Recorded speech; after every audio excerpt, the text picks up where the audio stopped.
Leftists calling America a democracy is like leftists telling us that increased carbon dioxide will make the oceans more acidic.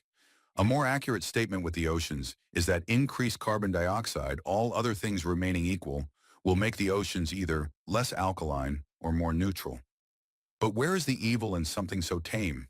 It's not scary enough. It does not lie with evil intent. Likewise, America is not and never has been a democracy. While it has democratic elements, calling America a democracy has uneducated people ignoring the anti-democratic elements, or preferring to get rid of them so we can have a more perfect democracy, like the rest of the world. Darkness is evil, a form of hiding things from awareness. Criminals hide their crimes. Conspirators hide their conspiracies. Leftists hide the truth by mangling definitions and language in order to provoke shallow thinkers who they have created through poor education. America is not a democracy, but a constitutional republic to keep democracies from taking away the rights of the smallest minority, the individual.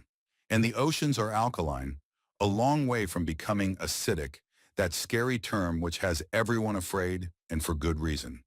People who are afraid can be controlled. Yet God told us not to fear men, but to fear only him. Not the fear of mind-numbing terror, but the sober realization that our loving Father in heaven could turn off this entire universe if he wished to do so. But he doesn't.